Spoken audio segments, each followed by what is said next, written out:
네, 여러분 안녕하십니까. 뉴스 빅5 시작하겠습니다. 오늘 함께하실 네 분 먼저 소개해드리겠습니다. 최경선 매일경제 논설위원, 최창호 박사, 김호인 변호사, 김광산 변호사 나오셨습니다. 어서 오십시오. 네, 안녕하세요.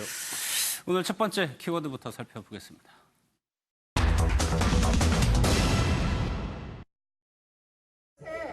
문바 이런 사람들한테 당하는 거 아시죠? 황교안 대표가 다시 광주를 내려가겠다고 발표한 거는 뭐 거의 저는 사이코패스 수준이라고 봅니다. 오늘 의학적 용어가 나왔으니까 저도 한마디 더 하겠습니다.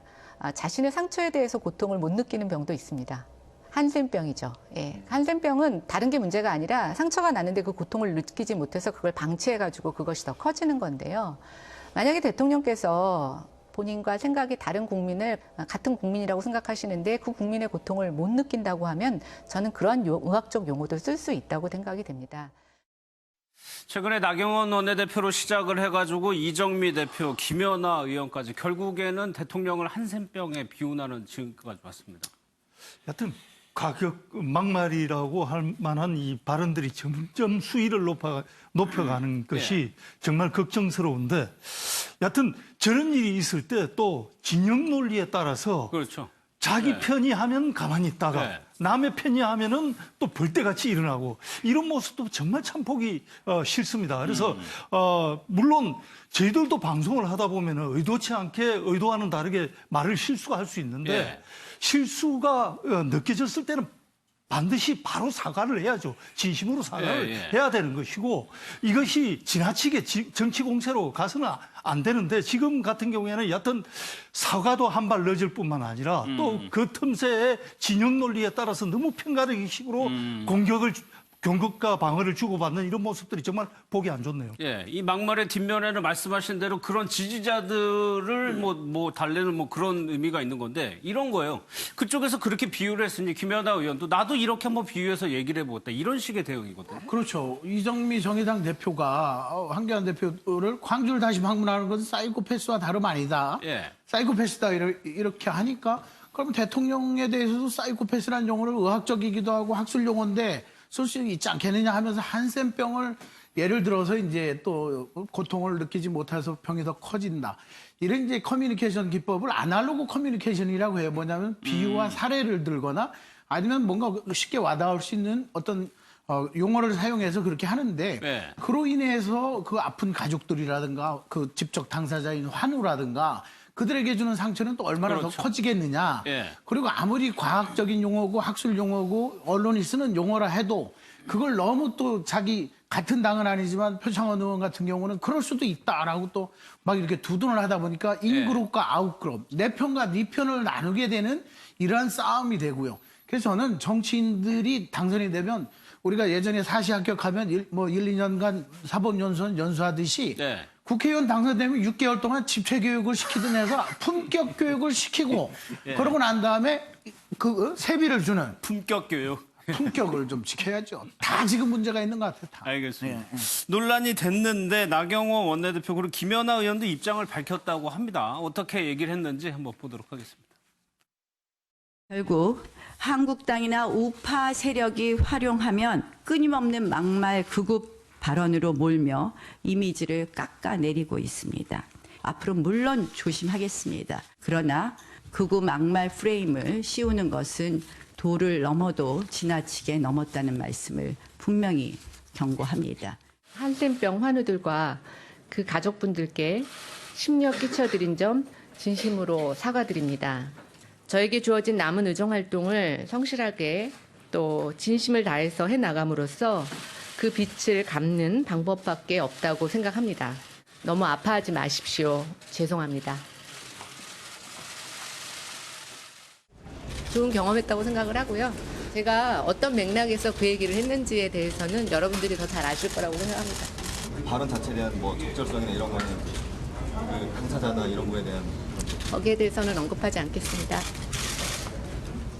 김연아 의원이 기자회견을 했었는데 김호인 변호사 잘 보면은 한센병 환자들에게 사과를 하는 거지 사실 문재인 대통령에서 언급을 하지 않았습니다. 네, 전혀 하고 있지 않죠. 그리고 이제 제일 여기서 초점을 맞추는 게 아마 한센병 환우와 가족분들인데, 그러고 나서 저 기자회견 뒤에 또 기자분들이 이제 복도에서 질문을 했을 때 정치적 맥락의 언어를 정치적 언어의 맥락을 국민분들께서는 이해해 주실 거라 믿는다라고 사실은 또 상반되는 얘기를 하거든요. 이제 진정한 반성인지가 좀 의문이 들고 뭐 이정미 의원의 사이코패스 발언도 전혀 적절하지 않습니다. 사실. 하지만 이제 그 김연아 의원의 논리대로라면 상대방이 저 정도 했으니까 내가 이 정도 하는 건 괜찮지 않을까라는 건 국민들이 바라는 관점은 전혀 아니거든요. 오히려 건전한 비판을 통해서 또 자기 편을 만들 수가 있는 건데 좀 정말 부적절했다고 보고 지금 보이시는 김연아 의원의 눈물이 정말 한센병 환자들이 더 많이 흘렸을 눈물이라고 생각을 합니다. 저는 그래서 그 점을 좀 고려해 주셨으면 합니다. 정치인분들. 근데 김광삼 선생님, 나경원 원내대표는 일정 부분 지적은 수용을 하지만 프레임으로 공격하는 걸 경고하겠다 이런 취지로 얘기를 했거든요. 물론 뭐 자유한국당 원내대표를 할 수 있는 얘기는 맞다고 봐요. 하지만 이제 막말의 근원이 어디에 쓰는가를 한번 봐야겠죠. 지금 정치권 자체가 막말의 경연장이 되고 있고 또 막말 내용 자체를 보면 금도를 좀 넘는 그런 방향으로 가고 있는데 원내대표, 뭐 당대표, 이제 초선 의원까지 가세를 해가지고 막말을 막 뱉어내고 있어요. 그래서 이거 자체를 프레임으로 보는 게 아니고 막말을 하지 않으면 되는 거거든요. 그렇죠. 그럼에도 불구하고 막말을 하면서 계속 막말의 프레임으로 몰고 가겠다 이거 하는 것 자체는 사실 이제 논리적으로 설득력이 없다 이렇게 봅니다. 그리고 우리가 독설의 패러독스라는 말이 있잖아요. 독설을 하면 한 번 내뱉으면 더 강하게 나가는 거예요. 상대방은 더 강하게 오는 거예요. 그렇죠. 그러니까 서로 그러다 보면 뭐 누가 강한지 시합이 되는데 결국 남는 건 없어요. 둘에 다 상처만 되는 것이고 결국 그것이 부메랑으로 돌아오는 겁니다. 그래서 얻는 게 전혀 없다고 봐요. 그래서 그러면 이걸 어떻게 할 것인가? 그건 제가 볼 때는 일본에서는 일단 그 자민당 의원들이 워낙 막말을 해가지고 구설수에 오르고 지지도가 떨어지니까 매뉴얼을 만들었더라고요. 근데 우리는 이제 그렇게는 할 수 없어도 저도 자정작용을 해야 할 것이다. 그래서 이번에 자유한국당이 국회에 복귀를 하게 되면 국회 자체 내에서 스스로 어떤 각오를 다지는 결의문 정도는 하나 있어야 한다고 봐요. 그래서 향후에 있어서 금도를 넘는 이러이러한 경우는 막말을 하지 않겠다라는 그런 부분을 좀 국민에게 좀 보여줘야지 그래도 조금은 뭐 눈꽃만큼이라도 국민에 조금 더 신뢰를 얻고 신선감을 줄 수 있지 않나 싶습니다. 근본적인 것은 사실 제가 법으로 처벌하기 어렵거든요. 그러면 스스로 깨닫고 삼가하는 것이 가장 지름길이다 이렇게 봅니다. 저희 패널들이 다양한 아이디어를 주시네요. 알겠습니다. 또 정치권에서 논란이 되고 있는 게 여론조사의 지지율 조사인데 이것도 영상을 좀 보도록 하겠습니다.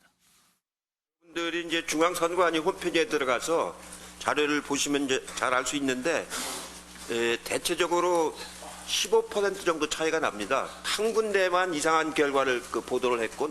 이해찬 대표가 엊그저께 여론조사가 신뢰할 수 없다 뭐 이런 말씀 한마디 하시니까 갑자기 민주당이 8개월 만에 최고치를 기록하더라고요. 지금 민주당이 갑자기 최고치가 된 것이 좀 납득이 잘 안 되죠. 그래서 이게 여론조사 신뢰성 문제인데 오차범위 안에 붙는 조사가 지난주에 나왔는데 이번 주는 갑자기 13.%포인트가 벌어지는 걸로 나왔단 말이에요. 저도 뭐 저런 경우는 별로 자주 못 본 것 같습니다. 갑자기 격차가 많이 나니까 물론 저도 뭐 솔직히 그 여론조사 결과를 그렇게 반드시 오차범위 내에 있을 것이다 이렇게 생각하지는 않습니다. 좀 들쭉날쭉한 결과가 나올 것이라고 보고 있고 솔직히 우리나라에서도 총선 출구조사했을 때 실제 결과와 다르게 여론조사 출구조사 결과가 나온 적도 굉장히 많이 있지 않습니까? 그리고 여론조사가 많이 발달했다는 미국 같은 경우에도 요 앞번 대선 때 힐러리 클린턴이 계속 앞서는 걸로 나왔는데 뚜껑 열어보니까 트럼프 대통령이 당선된 거거든요. 그래서 여론조사는 항상 오차가 있을 수 있는 것이고 그럼에도 불구하고 이번에 13%포인트나 차이가 난다는 것은 좀 너무 많이 차이가 난다. 거기다가 이제 여당 이해찬 대표가 한마디 하고 나니까 그 방향으로 지금 여론조사 결과가 움직였다. 해서 이제 오비 일학인 측면도 있긴 한데 저는 여론조사를 실시한 기관에서 자신의 신뢰성을 갉아먹는 걸로 책임져야 되지 않을까. 그리고 여론조사는 거기서 머무는 게 아니고 항상 움직이는 것이기 때문에 한 번 저렇게 나왔다고 해가지고 특별한 의미가 있는 것이 아니거든요. 그래서 저 여론조사 기관의 앞으로의 결과들을 계속해서 이제 좀 눈여겨보게 되겠죠.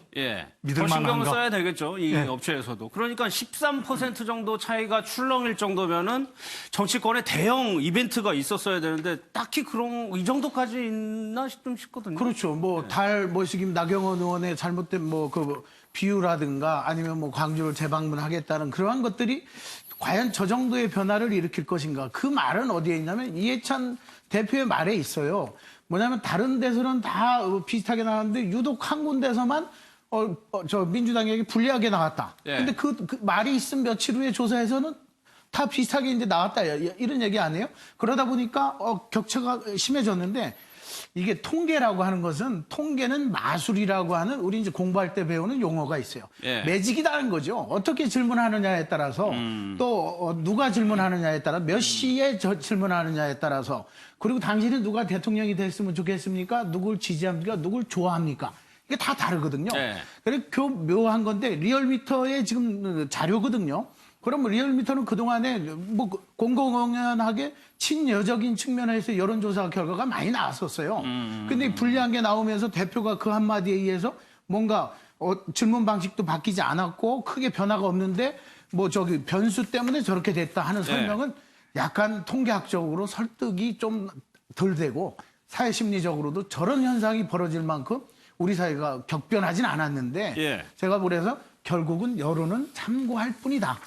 그거에 너무 민감하게 반응하지 말라는 거죠. 또 추세로 장기적으로 여론조사를 봐야 될 것 같습니다. 또 하나요. 심재철 의원도 계속적으로 논란이 되고 있습니다. 이것도 좀 영상을 보도록 하겠습니다. 광복 유공자랄지 이런 부분들은 다 독립유공자들은 다 공개가 되고 있는데 5.18 유공자는 아직 명단이 공개가 안 되고 있는데 뭐 저는 뭐 당연히 마땅히 공개되고 그리고 또 세금이 어떻게 얼마나 들어가고 있는지 이것은 저는 뭐 공개되어야 마땅하다고 저는 생각합니다. 심재철 의원, 김호인 변호사님, 이게 이제 유공자가 누구인지 심의원이 밝혀달라고 계속적으로 요구를 했었는데 피해자로 보상을 받았다는 내용이 보도가 됐습니다. 네, 맞습니다. 심재철 의원이 기존에 계속 그 언론을 통해서 5.18 자체를 부정하는 건 아니지만 그 유공자 명단에 부정한 수령자 명단이 들어 있을 수 있으니 세금이 어떻게 쓰여진 통해서 밝혀달라라고 이제 주장을 했는데 최근에 밝혀진 건 오히려 심재철 의원이 5.18에 유공자에 해당하는 그 결과가 나왔고 또 그에 대한 보상으로 3,500만 원을 수령했다는 결과가 나왔습니다. 그래서 참 모순되죠. 그리고 신청과 관련해서도 지금 누가 신청했느냐에 또 문제도 있는데 과연 이 저 5.18 유공자 명단을 공개해달라고 했던 의도가 무엇인지 그리고 본인이 과연 보상을 받았는데 본인이 그걸 모르셨던지가 참 의문이라고 국민들은 함정 의심할 수밖에 없죠. 저 두 가지 사안은 완전히 별개의 사안입니다. 유공자와 피해자. 그렇죠. 저게 혼동이 되면 안 되는데 5.18 유공자는 국가보훈처에서 지정을 하는 것이고 그 5.18 피해자는 광주시에서 그때 특별법에 따라서 피해자를 파악을 해서 보상을 일괄적으로 했던 겁니다. 그러니까 5.18 피해자라고 해서 유공자가 되는 것도 아니고 유공자라고 해서 당연히 또 피해자냐 이 부분은 이제 좀 가려봐야 된다는 의미이기 때문에 그래서 이제 피해자로서 보상을 받았다고 해서 그 유공자냐 이 부분이 저는 좀 별개의 사안으로 좀 봐야 된다고 봅니다. 그럴 수 있죠.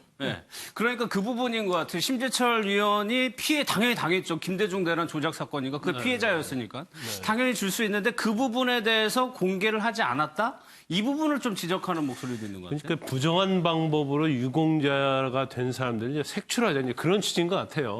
그런데 전반적인 그런데 본인도 사실은 피해자 관련자거든요. 그래서 3,500만 원 정도의 보상을 받았는데 그 보상금 받은 것 자체도 내가 신청했는지 안 했는지 모르겠다. 근데 신청하지 않으면 줄 수 없다는 것이 그 당국의 이야기거든요. 당사자가 해야 된다고. 그렇죠. 당사자가 하지 않으면. 이제 본인은 뭐 무료 의료 보험과 관련해서도 이걸 뭐 반납했다고 하는데 반납했다고 해서 또 못 받을 수 있는 건 아닙니다. 그래서 계속적으로 유공자 선정에 있어서 어떤 부정한 것이 있었다는 것을 계속 지적하는 거예요. 그런데 지금 5.18 유공자가 됐건 이제 피해자가 됐던 간에 5.18 당시에 광주에 없었다 하더라도 사실은 그 당시 민주화운동과 관련이 있으면 이제 관련자로 해서 보상을 하고 그러거든요.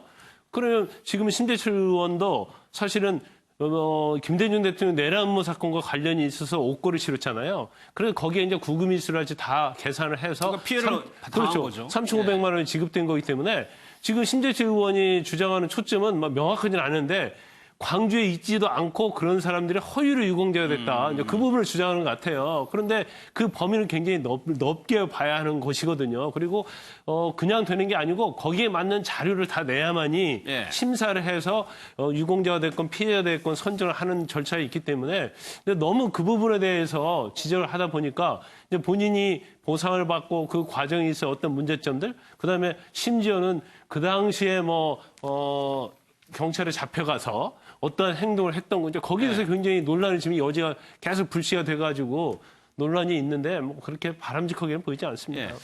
근데 심의원이 이제 대응하는 방법에 대해서 이제 유시민 이사장을 끌고 왔고 이번에도 해명하는 과정에서 이해찬 대표는 나보다 훨씬 더 많이 받았더라 이런 식으로 대응을 했단 말이에요. 그러니까 아주 구체적으로 잘 기억을 하고 계세요. 네. 이해찬 대표는 나보다 3.5배만 원 액수, 근 1억 원 가까이 받았다라고 또 기억을 하고 있고 내가 의료보험증을 반납을 했고 뭐 이런 구체적인 행위를 기억하면서 내가 신청했는지는 기억이 안 나고 네. 내 통장, 내 본인의 명의로 또 3,500만 원이라는 그 큰 돈이 그 당시면 꽤 큰 돈인데. 엄청 큰 돈이죠. 그 큰 돈이 제 친구 2천만 원 받아놓고 그거가 뭐 인생을 바꾸는 줄 알았지만 그렇지는 않지만 네. 3,500만 원이면 굉장히 큰 돈인데 지금도 큰 돈이잖아요. 그거는 선택적으로 기억이 안 난다. 선택적 기억 상실증으로 표현하면 또 저도 막말이 되기 때문에 네. 너무 편의적으로 생각하시지는 않는다. 무슨 의도인지는 알겠어요.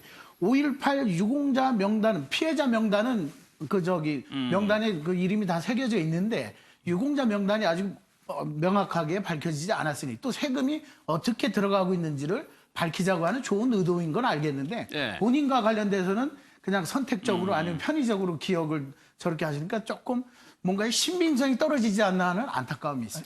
네. 근데 이 피해자로서 3,500만 원을 받은 게 나쁜 일은 아니거든요. 그렇죠. 그렇죠. 네. 그러니까 거기에 대해서 문제를 제기할 수는 그렇죠. 없죠. 네. 그런데 이게 이제 뭔가 이 3,500만 원을 받은 게 뭔가 잘못된 것처럼 이제 와전되니까 그걸 해명하는 과정에서 약간 오버해서 해명을 한 것 같아요. 자기의 것만 해명을 하면 되는데 굳이 뭐 이해찬 대표를 얘기를 한다든지 저런 것도 좀 과잉이다.